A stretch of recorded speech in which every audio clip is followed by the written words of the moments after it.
Vamos então para a avaliação das condições meteorológicas no mês de julho. Como é que foram essas condições para quem voa, especialmente para asas rotativas, pilotos de helicóptero. Natan fez um trabalho bem legal, fez gráficos, fez essa avaliação e vai contar para a gente agora.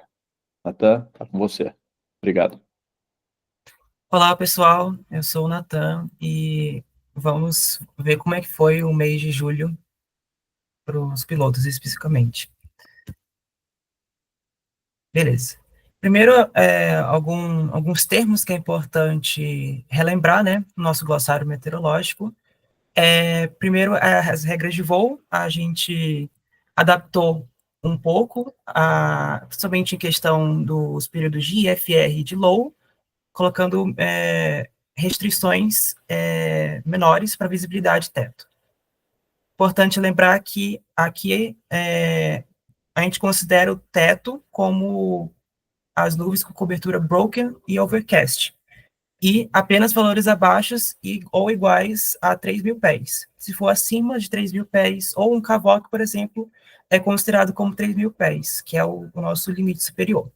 Importante lembrar também o termo climatologia. Aqui a gente fala climatologia é uma média dos dados, no caso de 2005 a 2024. São 20 anos de dados que ajudam a gente a entender como é que é a atmosfera passada.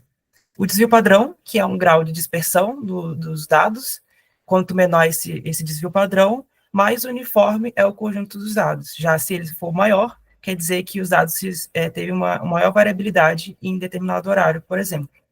Já a anomalia é simplesmente a diferença entre o dado observado menos a climatologia. Lembrando que a gente faz essas avaliações apenas para Guarulhos e Congonhas, pois são os únicos que têm metais espécie disponíveis 24 horas em São Paulo. Então, vamos começar com a precipitação no mês de julho. O mês de julho tivemos 3 frentes frias, mas não teve tanta precipitação em questão de milímetros.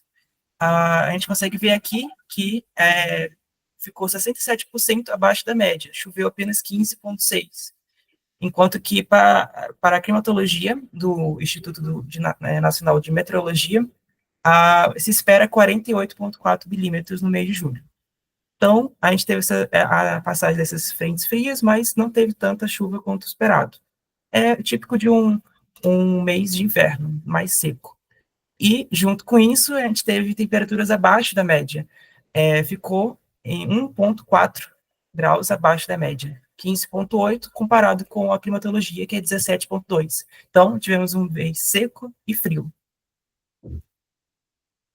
Agora, mostrando um pouco dos cenários das frentes frias, né? A primeira frente fria chegou logo no primeiro dia de julho e ficou semi-estacionária entre os dias 1 e 3 de julho. A gente consegue ver aqui o símbolo da frente fria, semi-estacionária, e essa frente fria, ela trouxe mais influência no teto do que ter precipitação ou afetar a visibilidade. A gente consegue ver aqui, por exemplo, para Guarulhos as linhas em laranja e para Congonhas as linhas em azul.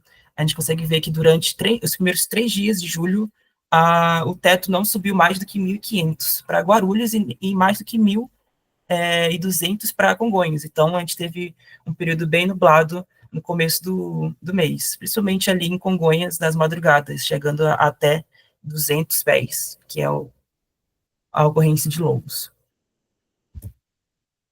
No período do meio do mês, não teve influências de frentes frias, só no final do mês, dia 25, a gente teve a passagem dia 24 e dia 25 tivemos a precipitação na madrugada, e foi uma frente fria mais marítima, só que ela teve o suficiente para influenciar a região do sudeste, dos rios chuvas, né, estabilizando a região.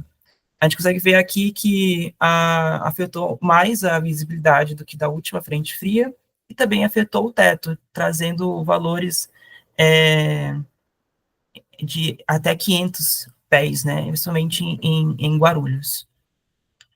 Já a última frente fria, que foi associada àquele ciclone, que teve ventos intensos, né, em São Paulo, foi no dia 28 de julho. A gente consegue ver aqui a frente fria mais continental e o ciclone aqui, já em oclusão, se formando em oclusão. Se a gente for ver a visibilidade e o teto, não teve tantos impactos. A gente consegue ver aqui que em Congonhas, por exemplo, não teve nenhuma variação. Já em Guarulhos, tivemos o clássico low de madrugada para começo da manhã, e o que mais chama atenção mesmo é a intensidade do vento, né? Aqui eu trouxe para entre os dias 27 e 28 a intensidade do vento em nós, e a gente consegue ver que durante o dia 27 o vento estava entre 0 e 10 nós, de nordeste, isso influenciou para ter um low em Guarulhos, e quando entrou a madrugada do dia 28, o vento começou a subir para um intervalo entre 10 a 20 nós sustentados, e o vento virou de nordeste para noroeste, e a gente consegue ver aqui que tiveram rajadas, que são esses pontinhos em cor menos destacada, acima de 30 nós em superfície. Então, nesse dia, a gente teve ventos muito fortes, sustentados por várias horas, e já em 5 mil pés, os ventos já estavam indo mais fortes. Então, foi uma entrada de frente que influenciou mais os ventos na região. Agora, em questão das porcentagens de regras de voo, para Guarulhos, só lembrando aqui, o primeiro painel é a climatologia horária, né, para cada regra de voo. O segundo painel é o que ocorreu em julho de 2025, e o terceiro painel é a anomalia, ou seja, o julho menos a climatologia. Então, se a gente for ver as porcentagens, o VFR e o MVFR ficaram dentro da média. Já o IFR e o LOAD ficaram abaixo da média em Guarulhos. A gente consegue ver aqui, por exemplo, que no período da madrugada para o começo da manhã, o período de MVFR ficou acima do normal, justamente por causa de um mês mais seco, e os clássicos lows e FRs que a gente espera ter mais na madrugada, e entre as 7 e as 12, ficaram restritos entre as 10 e as 12 UTC. Então, tivemos lows dentro da média, né? A média é 4, tivemos 4 aqui, só que foi restrito entre as 7 e as 8 horas local. Então, a gente teve uma diminuição do período de lows e FRs. E isso ajuda os pilotos, né? Para Congonhas, a gente teve períodos de MVFR também no começo da manhã, mas não tanto quanto esperado. Então, por isso a gente teve uma queda nas porcentagens de MVFR e de IFR, mas tivemos um aumento, né, de 81,7% nas ocorrências de low, justamente por causa daquela frente fria que falei antes, que teve os lows no começo da madrugada. Então, se a gente for ver o mapa de anomalia, aqui, por exemplo, está acima do normal. A gente espera que os lows possam ocorrer no começo da madrugada, no começo da manhã, com maior probabilidade de ocorrer IFR, e no caso teve lows já no começo da madrugada, saturando um pouco mais cedo. Então, essa foi a maior diferença para Congonhas. Agora, em questão de visibilidade, tanto Guarulhos quanto Congonhas tiveram anomalias positivas de visibilidade ao longo todo o círculo diurno. E em Guarulhos, em específico, a madrugada. Então, a gente teve aqueles períodos de MVFR, né? Então, mais para o começo da manhã. Então, por isso que, se a gente comparar a linha de julho com a climatologia, está mais próximo, né? Então, a gente teve esses MVFRs dentro da climatologia, em comparação com madrugada, que não tivemos tanto. Então, a gente teve essa anomalia na madrugada. E não tivemos mínimos recordes, né? Em questão de Congonhas, a visibilidade ficou até melhor, e isso já é uma tendência que a gente tem visto nos últimos meses. A visibilidade ficou, na sua maioria, acima da média, né? E se a gente vê o desvio padrão, que é esse vermelho, né, em colorido, né, o desvio padrão está menor. Então, tivemos poucos valores que desviaram desse intervalo. E se a gente for ver aqui os mínimos horários, né, são os pontos em vermelho, não tivemos visibilidade abaixo de 3 quilômetros. Então, foi um período bom para os pilotos em questão de visibilidade em Congonhas. Agora, em questão de teto, tanto Guarulhos quanto Congonhas tivemos tetos abaixo do normal, com anomalias negativas de 200 pés. Então, a gente teve a questão, né, de ter mais períodos nublados, então a madrugada tivemos essas anomalias negativas. E até tivemos mínimos climatológicos na parte da madrugada. Em Congonhas tivemos também essa mesma tendência, né, com anomalias até maiores negativas, né, então a gente tem, por exemplo, aqui as 6 UTC com uma anomalia de 400 pés abaixo do normal. E isso justamente porque tivemos a ocorrência dos lows, né, como eu falei, no começo da madrugada, saturando mais cedo, né, então a gente teve esse período com maiores anomalias negativas. Agora, em questão da intensidade de direção do vento, né, em Guarulhos, o círculo diurno ficou bem próximo do normal, em questão da intensidade do vento, né, um pouquinho acima no começo da manhã, entre as 12 e 13 UTC, e o que destaco aqui é a frequência, né, da direção do vento. Tivemos mais ventos de sul e sudeste, então isso ocorreu devido às entradas de frentes frias, né? E apesar da frequência do vento de nordeste estar ligeiramente acima do normal, a nebulosidade que a gente viu do teto, né, com anomalias negativas, impede de ter uma maior frequência de lows, que é o que a gente viu no começo, né? Porque com uma madrugada mais nublada, a gente não tem tanta perda radiativa, então a temperatura não cai tanto a ponto de saturar. Para Congonhas, a gente teve um ciclo diurno também parecido em relação à intensidade dos ventos, mas tivemos um pico maior da brisa, né? Então, a gente consegue ver também que teve maior frequência de vento de sul e sudeste, e isso ajuda a ter um teto menor mais cedo, né? Agora, em questão de temperatura e ponto de orvalho, como a gente viu, a temperatura em São Paulo ficou abaixo da média, e isso a gente consegue ver também aqui nesse ciclo diurno. Em Guarulhos também, todo o ciclo diurno ficou abaixo do normal, e o ponto de orvalho também. Então, quando a gente compara a diferença entre T e TD, não teve tanto. Então,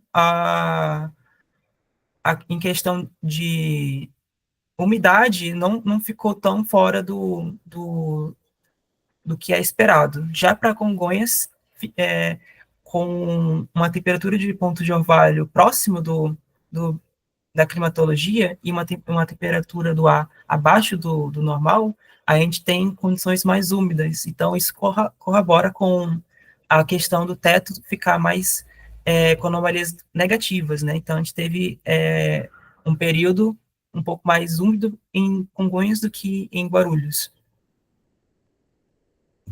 Agora, em relação às condições de tempo presente, para Guarulhos, apesar de não ter sido um mês com chuva acima do normal, a gente teve ocorrências de chuva fraca um pouco acima do normal, principalmente na parte da tarde. Então, isso é principalmente devido à entrada de frentes frias, né? E agora, mostrando, né, a realidade de um mês mais seco, tivemos mais ocorrências de no significant clouds, né? Então, a gente teve mais na madrugada. E em questão de bruma, ficou um sinal misto, né? Alguns horários ficaram um pouco acima, outros ficaram um pouco abaixo, mas com a condição, né, de alguns dias ter mais períodos nublados, né, na madrugada, isso dificulta um pouco a questão de formar brumas. Agora, para Congonhas, nenhuma condição do tempo foi acima do normal, a maioria ficou dentro da média, e como foi um mês com um teto, né, mais baixo, né, então não tivemos tantas correntes de non-significant clouds na madrugada, o quanto é esperado, e também por causa disso, né, de ter um período mais nublado na madrugada, não tivemos tantas brumas quanto esperado. Agora, por último, falando um pouco da média semanal, né, das porcentagens de acerto, aqui a gente compara a previsão do europeu, a minha previsão da hashtag Excel, e a do TAF. Para Guarulhos, o TAF ele tem 30 horas, e já em Congonhas ele é 12 horas. Então, a gente pega esses TAFs no começo da manhã, geralmente às 9 UTC.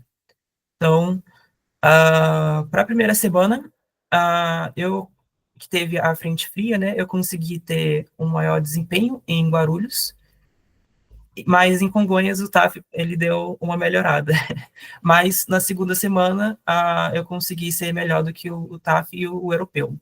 Já na terceira semana, que tivemos aquela frente fria também marítima, né, o TAF conseguiu ganhar em Guarulhos, já em Congonhas eu consegui ter um melhor resultado.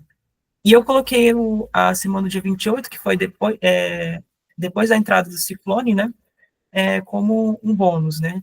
E a gente consegue ver aqui que os valores de porcentagem aumentaram em relação às outras semanas, justamente por causa do tempo mais seco, né? E muito próximo às porcentagens. Em geral, o europeu não conseguiu ganhar alguma das semanas em questão de porcentagem, justamente porque esse mês ele tem tido um padrão de colocar tetos muito baixos, visibilidades muito baixas no começo das madrugadas, e isso interfere na porcentagem. Então, é um erro que a gente já identifica, né, e já corrige. Por isso que eu consegui ter melhores porcentagens que o europeu. E é isso. Muito obrigado pela atenção. Bons eventos, bons tempos. Valeu, Natan. Muito obrigado. Excelente apresentação. Conteúdo objetivo, né? Gráfico, visualmente bem objetivo. E a gente viu, então, que julho foi mais frio, né? Teve teto mais baixo em Congonhas. E a gente olhou também as avaliações, nas comparações entre previsão do TAF, a sua previsão e a previsão do modelo europeu, né? Onde se destaca um erro do modelo europeu de colocar tetos muito baixos, né? Uma frequência alta de tetos de 100, 200 pés, quando dava 600, 700, 800 pés, né? E nisso o humano consegue fazer esse ajuste, né? Perceber esses erros e fazer esse ajuste. Então, legal, esse é o objetivo, mostrar como foi com relação à média e como é que as previsões se comportaram também. Então, muito obrigado, Natan, parabéns pelo seu trabalho e Obrigado. até o mês que vem com mais uma análise. Valeu, bons ventos e bons tempos.